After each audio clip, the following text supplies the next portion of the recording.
Welcome, my child. Today I'm going to tell you about an ancient belief, one that sprouted from the roots of Japan, a teaching that lives in the whispers of the mountains, rivers, and winds. Shinto. Is it a religion? Not exactly, it's so much more. It's a way of life, a worldview, maybe even the very soul of Japan. This belief has existed for thousands of years, strengthening the invisible bond between humans and nature. It doesn't follow strict rules or demanding teachings. It's a world where gods, kami, and humans share the same space, breathing the same air. Behind the Torii gates, in silent forests and in temple gardens where the wind dances through the branches, you can feel this ancient belief. Today we're going to open the doors to this spiritual world together. We'll dive into the depths of Shinto shrines, discover sacred rituals, and follow the trail of the kami. Sometimes we'll listen to a priest's prayer, other times we'll join a festival, and occasionally we'll witness a samurai's spiritual journey. Are you ready? Then listen closely to the whispers of the past and step with me into this fascinating journey. Listen up, kid. What I'm about to tell you isn't just about a belief. It's the story of an ancient path that shaped the very soul of Japan. Shinto's roots go way beyond written history. It wasn't founded by a prophet, nor is it bound by the strict rules of a holy book. Shinto exists in Japan's nature, in the peaks of its mountains, the flow of its rivers, and the delicate branches of cherry blossoms in bloom. The word Shinto comes from two Chinese characters, Shen meaning God or spirit, and Tao meaning way or teaching. Together they form the way of the gods. But the gods we're talking about here aren't like the all-powerful ruling deities of the Western world. No, these are sacred spirits within nature. Kami. And here's the key, kid. The heart of Shinto lies in these kami. But don't go thinking of them as gods in the usual sense.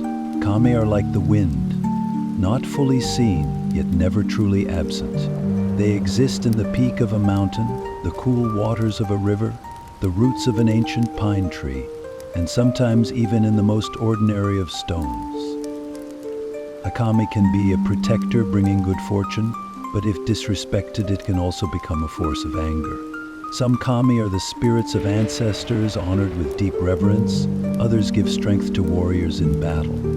The Japanese people have always lived in harmony with these spirits, praying to them, bowing in their presence, and holding festivals to honor them. Now you might be wondering, where do the kami live? The answer, just about everywhere, but some places are considered especially sacred. Shinto shrines, called jinja, are dedicated to these spirits. At the entrance of every jinja, you'll find a Torii gate, marking the boundary between the ordinary world and the sacred one. Once you step through, you're no longer in the everyday realm. You're in a space where the divine resides. But remember, kid, you don't have to visit a shrine to worship in Shinto. Nature itself is sacred. When a Japanese farmer bows to his fields in gratitude, he's honoring Shinto. When a warrior raises his eyes to the sky in prayer before drawing his sword, he's doing the same. That's what Shinto is all about, kid. The deep but invisible bond between humans and nature. In the sound of the wind, the first drop of rain on the earth, the golden shimmer of the sea at sunset. If you open your eyes and your heart, maybe, just maybe, you'll hear the whispers of the kami too. Listen carefully, kid. What I'm about to tell you isn't just about an ordinary structure. It's about a bridge between humans and the spiritual world. Shinto shrines, or jinja, aren't just made of wood and stone. They are sacred places where ancient spirits, nature, and people come together. Each one is dedicated to a kami. Some stand on mountain peaks, others deep in forests, and some even rise from rocks battered by ocean waves. These are the places where the veil between worlds is at its thinnest. The design of Shinto shrines is all about simplicity and harmony with nature. They aren't flashy or covered in decorations. Instead, they're built using wood, stone, and whatever nature provides. As you approach a jinja, the first thing you'll see is a large courtyard. This isn't just an entrance. It's a space to cleanse yourself. Because you don't step into a sacred place with a clouded mind or a heavy heart. That's why purification rituals are done before entering the shrine. Most shrines have a water basin where you wash your hands and rinse your mouth. Not just to cleanse your body, but your spirit as well. Then you move toward the heart of the shrine. Deep inside, you'll find the handan, the most sacred space. This is where you are closest to the presence of the kami. But remember, kid, don't expect grand statues, golden ornaments, or elaborate altars. In Shinto, the gods don't have faces. You don't see them, you feel them. Sometimes, a shrine isn't even a building. It might just be a rock, a tree, or a mountain. Yes, a sacred site could be nothing more than an ancient pine tree or a stone that has stood in the same place for centuries. Because in Shinto, nature itself is the greatest shrine. Now, kid, what's the first thing you notice when you approach a shrine? That's right, the Torii gates. Those wooden gates, often painted a deep red, mark the boundary between the human world and the world of the kami.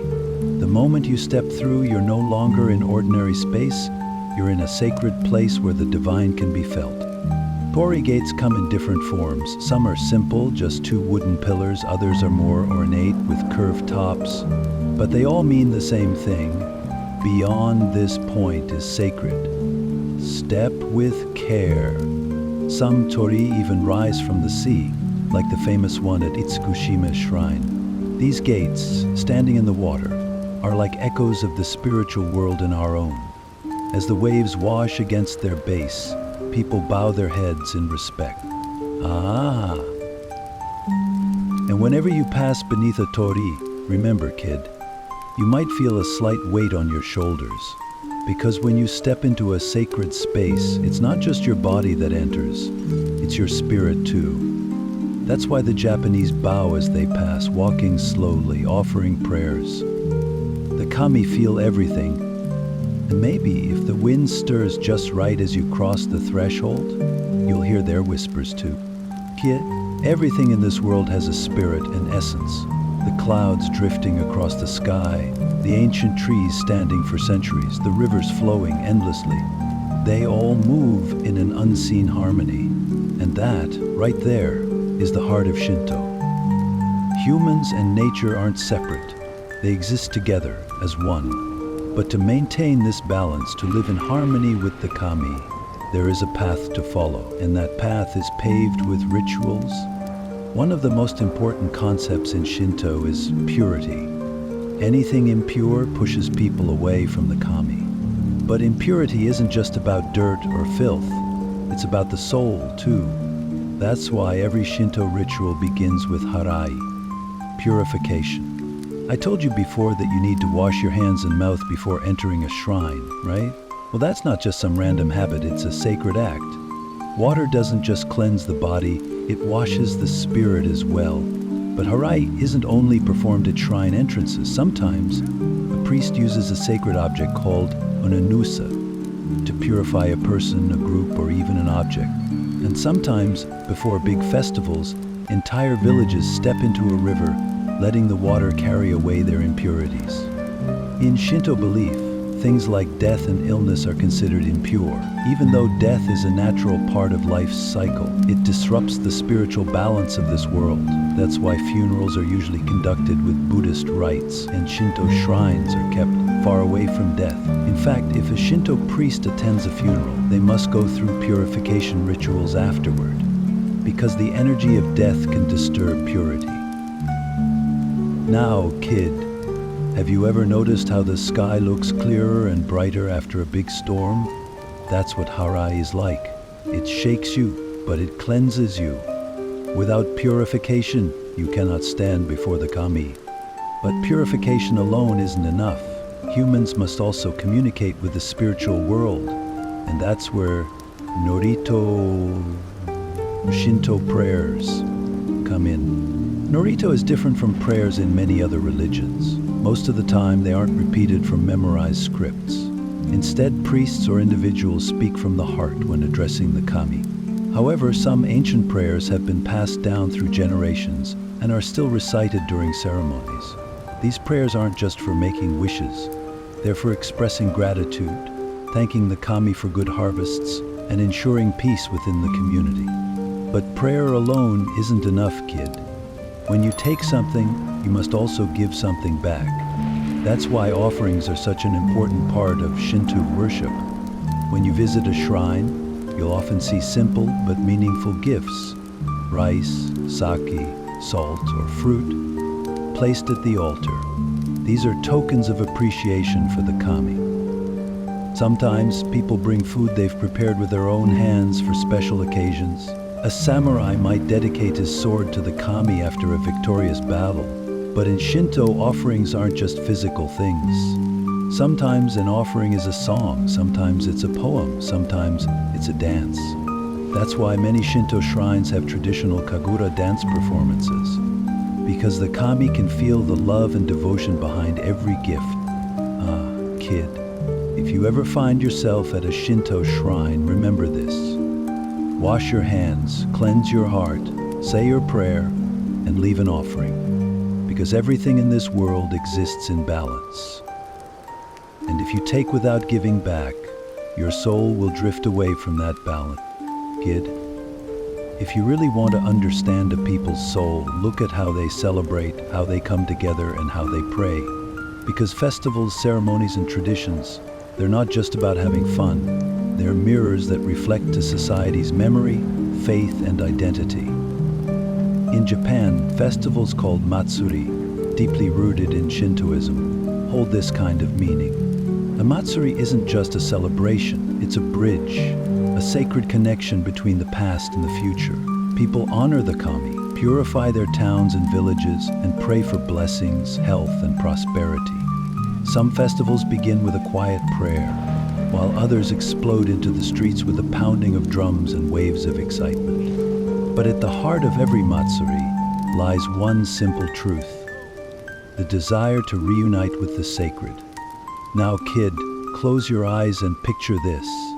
Wide streets filled with color, massive festival floats carried on the shoulders of hundreds of people, the deep boom of taiko drums echoing in the air, the scent of incense drifting through the crowd, and prayers rising into the sky.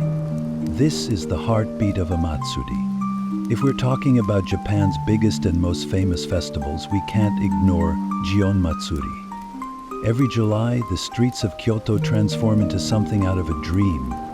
This festival dates all the way back to the 9th century, when Japan was struck by deadly plagues. In desperation, people prayed to Suzuno no Mikoto, the guardian kami of Gion, and held a grand procession in his honor. The festival's grandest spectacle is the Yamaboko Junko, a massive parade of towering festival floats called Yamaboko.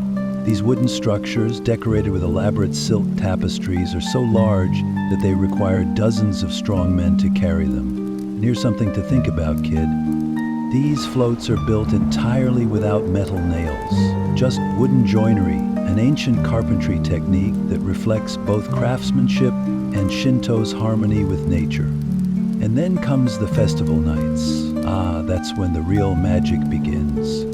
The streets of Kyoto glow with lantern light, people dress in yukata, light summer kimonos, and wander through food stalls, enjoying sweets, watching street performers, and feeling the spirit of the past come alive in the present.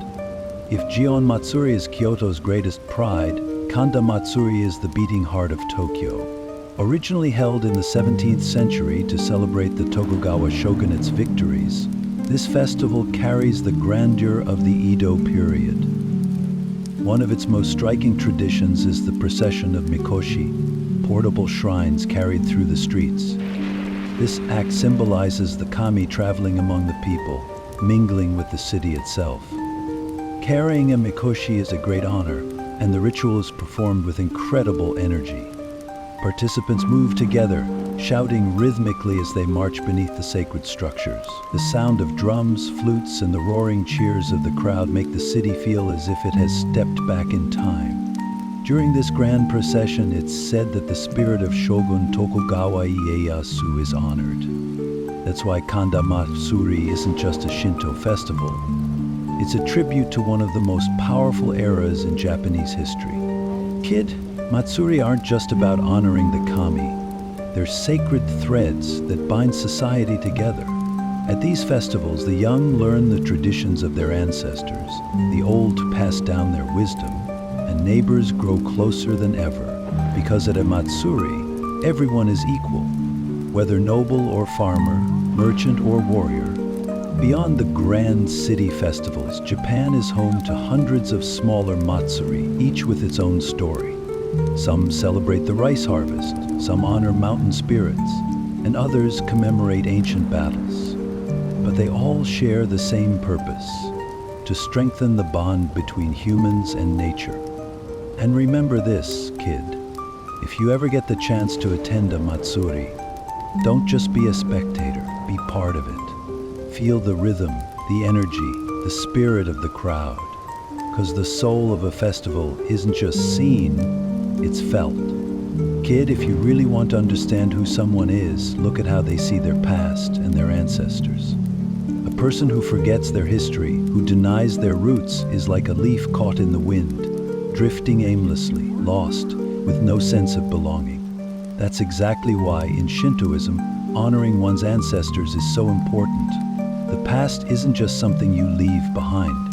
It's carried on the shoulders of the living and kept alive through remembrance and prayer.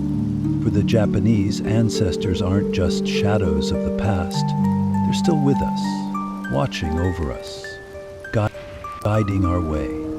Every year at certain times, especially during the Obon festival, it's believed that these spirits return to our world. And in those moments, the veil between the living and the dead grows thin, and the spirit world and our world draw closer together.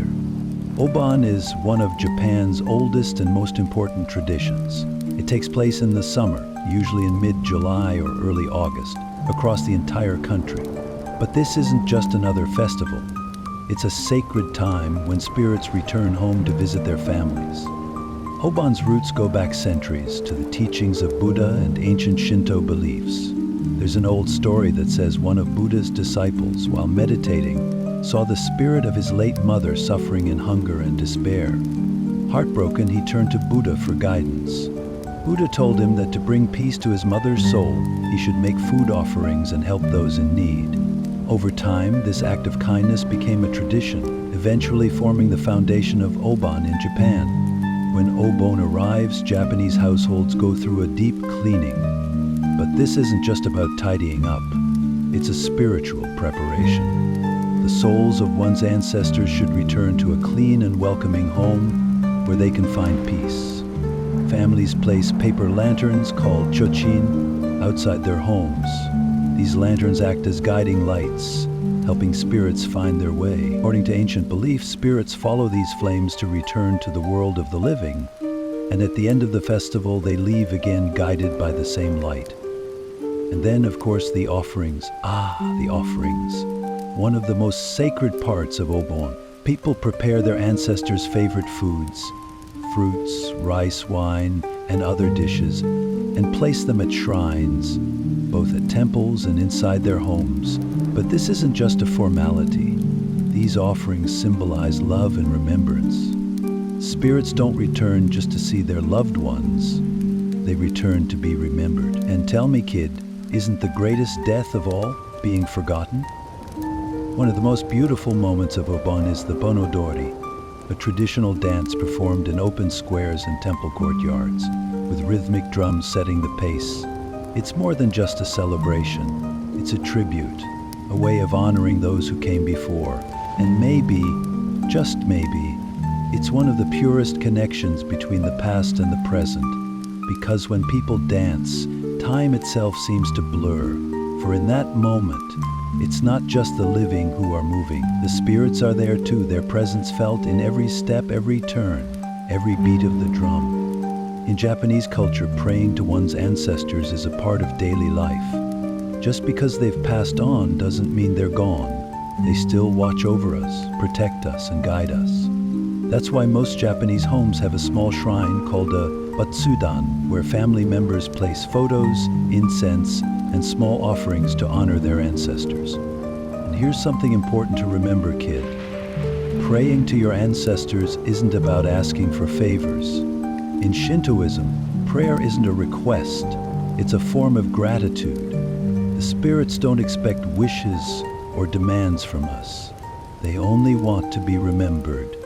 On certain days, especially on death anniversaries, families visit graveyards to clean their ancestors' tombstones. But this isn't just an act of maintenance. Water in Shinto beliefs represents purity, and when poured over a gravestone, it's a symbol that the bond between the living and the dead is still strong. While there, people burn incense, offer silent prayers, and share stories, keeping memories alive. One of the greatest ways to honor your ancestors is to carry on their values.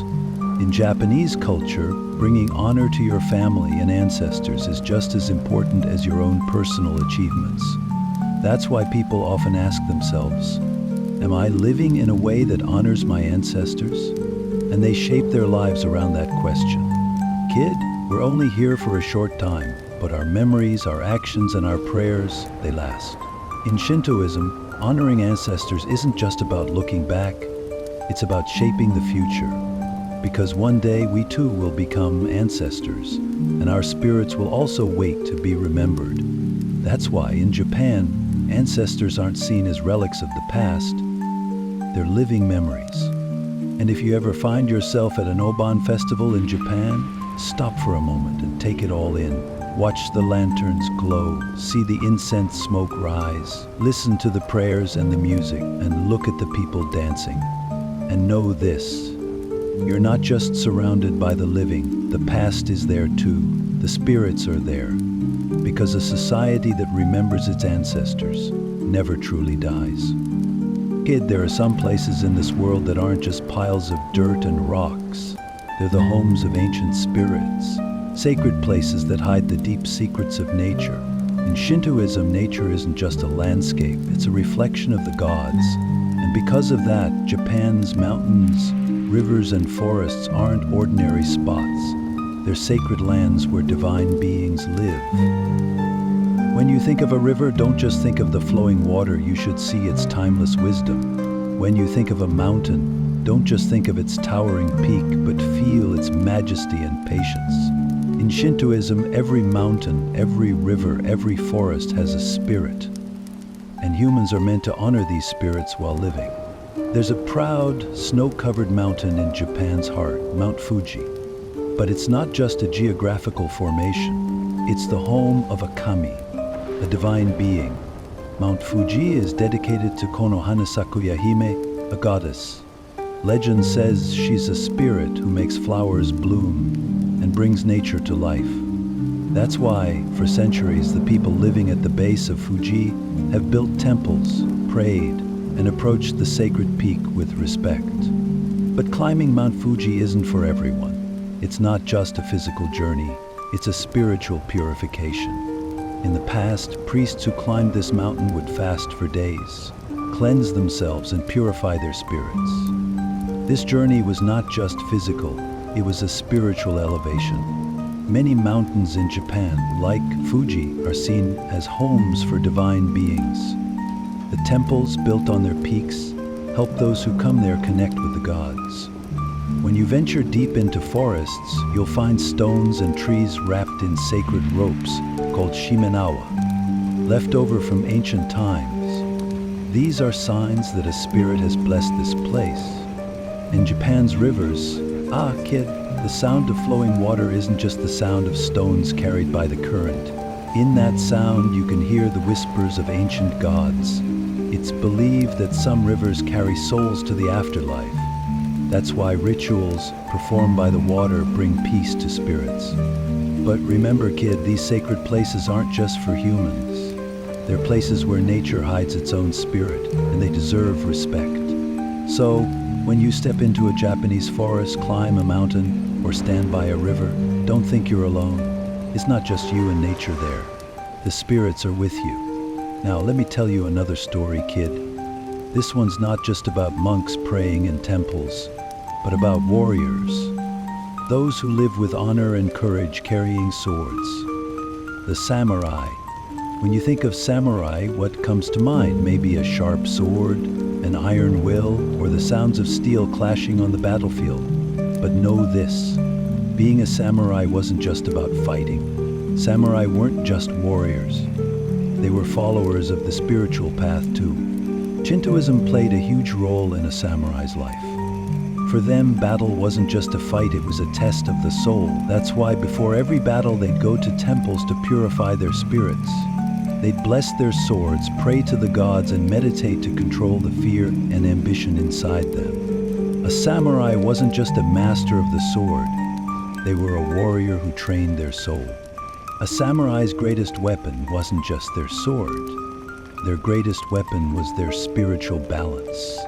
That's why samurai always performed rituals before fighting. They'd go to temples, wash their hands, and cleanse their bodies. Because they believed that before going into battle, you had to be pure not just physically, but spiritually. Some would burn special incense to ask for protection from the gods. Others would sit quietly, face the outcomes of the fight, and come to terms with their own deaths. For samurai, death wasn't something to fear, because when death was faced with honor, the soul found peace. That's why a samurai who wasn't afraid of death was truly invincible. Also, every samurai had to connect with their family's kami. A warrior's soul didn't just belong to them, they carried their ancestors' legacy. That's why some samurai, before battle, would pray to their ancestors, offering special gifts to feel their support. One of the most important rituals was sword blessings. A sword wasn't just a piece of metal, it was an extension of the soul of the one who carried it. Samurai would take their swords to temples and have them blessed by priests. That way, the sword wasn't just a weapon, it became a sacred heirloom. Finally, kid samurai had last words they'd say before dying in battle. These words summarized their life philosophy.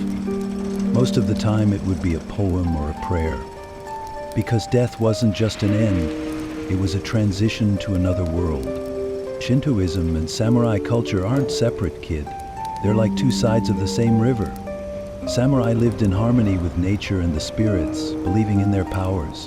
For them, battle wasn't just a fight. It was a journey to purify their souls. So, if you ever go to Japan and see a samurai statue in the courtyard of an ancient temple, take a good look. Because in that stone, you'll find not just the story of a warrior, but of a spiritual traveler.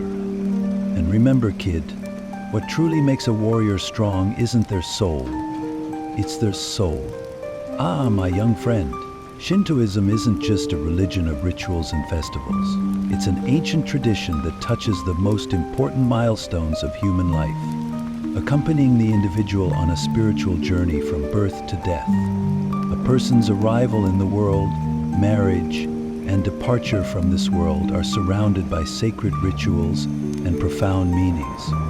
In Shintoism, the union of a couple is not only seen as two people getting married, but also as the sacred harmony of spirits and families coming together.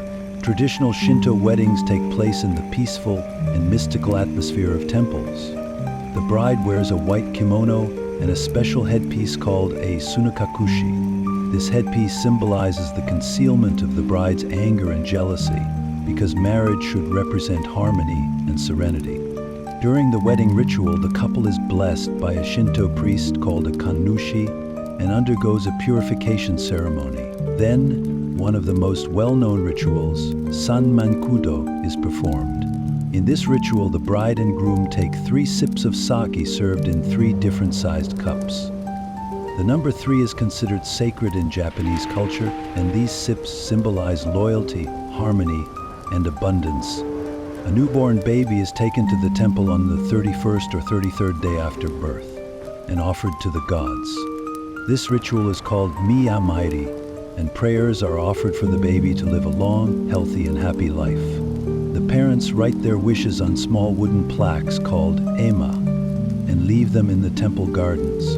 The baby's spirit is considered pure and clean in the eyes of the gods. But still, it needs protection on the difficult paths of life. Death in Shintoism is a complex concept. In Shinto belief, while purity and life are sacred, death is inevitably seen as a form of pollution. For this reason, Shinto funeral rituals are rare. Buddhist funeral ceremonies are more common in Japan. However, from the Shinto perspective, it's believed that when someone dies, they don't completely vanish. The soul goes to join their ancestors and may eventually become a kami. Therefore, respecting ancestors after death is very important. The Obon festival is a special time when the spirits of ancestors return to the world and the living show respect for them. People visit the graves of their deceased relatives, burn incense, and offer special foods to honor their spirits. But when the journey of the soul after death is disturbed or restless, the soul may become a yurei, or ghost. Ghost stories in Japanese mythology often revolve around spirits that haven't found peace and seek help from the living. For this reason, prayers are offered at funerals for the soul to find rest, and ancestors are constantly remembered. At the heart of temples, there are spiritual leaders who carry ancient wisdom and perform rituals. Male priests are called kanushi, and female priests are known as miko. These spiritual figures not only conduct rituals, but also continue to carry Shinto beliefs within society. Kanushi is the primary religious leader at temples. Sometimes a family serves as kanushi for generations, or an individual is specially trained to hold this title. The kanushi is responsible for conducting Shinto rituals, maintaining the temple's sacred order, and guiding the community during festivals. On the other hand, miko are chosen from among young girls and serve as assistants in the temples. In the past, miko were believed to have prophetic abilities. They were sacred intermediaries who communicated with the gods while in a trance. Today, they are more commonly seen as helpers in temple duties. One of the most fascinating rituals performed by miko is the kagura, a sacred dance. This dance is a form of worship offered to the gods and represents respect for the spirits of nature, with graceful movements. Miko carries small bells called suzu and dance to a melodic rhythm. Another important ritual is the omikuji, a fortune-telling tradition. Visitors to the temple draw a small paper to learn about their destiny. These papers contain messages indicating whether the person is lucky or unlucky. If someone draws a bad fortune, they tie it to special strings in the temple garden to leave the bad luck behind. Additionally, miko organize ima boards where people write their wishes and guide visitors. The wishes written on ima are often about success, health, love, and family happiness. My young friend, as you can see, Shintoism is not just a religion. It is a philosophy of life that spans from birth to death. Every new beginning is a blessing, and every separation is a ritual of remembrance. The journey of the human soul continues in a balanced harmony with the gods and nature. And this balance forms the foundation of the Japanese people's beliefs that have lasted for thousands of years. The echoes of these sacred traditions can still be felt in the quiet courtyards of temples, the joyful crowds of festivals, and the small altars in homes. The bridge between gods, ancestors, and nature makes Shintoism not just a religion, but a way of life. Ah, my young friend, imagine a river winding its way through the land, sometimes merging with other streams, and other times forging its own path. The belief systems in Japan have shaped themselves just like this. Instead of drawing from a single source, they have enriched themselves by merging with different spiritual currents, eventually creating a unique harmony. Shintoism throughout history has become more than just a religion. It has evolved into a way of life that shapes the spirit of the Japanese people. However, along this journey, it has interacted with other beliefs, sometimes blending with them, sometimes separating from them. One of the most significant aspects of Shintoism is that it's not a closed belief system. Since ancient times, whenever it came into contact with foreign beliefs, it didn't respond with hostility, but rather absorbed them. This is exactly how its relationship with Buddhism began. When Buddhism reached Japan from the Korean peninsula in the 6th century, the people already had a deeply rooted Shinto tradition. However, Buddhism made a profound impact on the Japanese people with its ideas of rebirth and enlightenment. The deep connection Shinto had with nature and its gods eventually blended with the spiritual understanding of Buddhism. Over time, these two belief systems became so intertwined that the kami, Shinto gods, were even identified with Buddhist figures. This merging came to be known as Shinbutsu Shugo. For example, the beloved Shinto goddess Amaterasu was associated with Vairocana, a Buddha in Buddhism. Shrines and temples began to form a blended structure. A person visiting a Buddhist temple could easily find a Shinto shrine nearby. Sometimes priests would perform both Shinto and Buddhist rituals. The Japanese people, without questioning which religion they belonged to, managed to live harmoniously by embracing both Shinto and Buddhist traditions. One of the most obvious examples of this spiritual harmony is the Japanese understanding of death. Rituals concerning birth and life are typically carried out through Shintoism, while death rituals are mainly performed according to Buddhist traditions. The reason for this is that Shintoism rarely includes death rituals, seeing death as a kind of pollution. The Japanese people internalized both beliefs, living them side by side without conflict. However, this unity didn't last seamlessly through the centuries. Throughout history, religion and politics have always been intertwined. In Japan, this connection led to a major fracture during the Meiji period.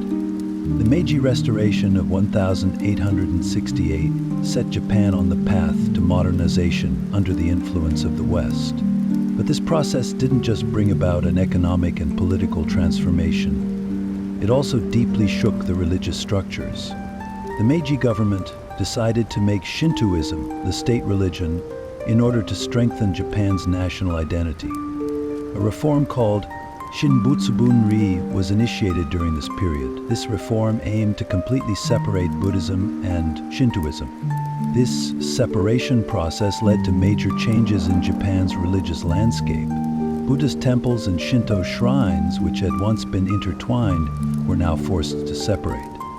In fact, a wave of backlash against Buddhism arose, and some Buddhist temples were damaged. The state emphasized Shintoism as the teaching that represented Japan's national spirit, creating a system known as state Shintoism. Shinto priests no longer just performed religious rituals. They also took on roles supporting the state's ideology. Shrines developed rhetoric emphasizing the sacredness of the imperial family and the divine origin of the Japanese people. However, this state-controlled Shintoism largely dissolved after World War II. Today, Shintoism and Buddhism once again coexist peacefully in Japan. People naturally combine these two belief systems in their daily lives, without seeing one as superior or competing with the other. For the Japanese, religion is not a rigidly divided concept, but an inseparable part of their culture and identity. And so, my young friend, we've reached the end of this spiritual journey that has branched and blossomed over thousands of years.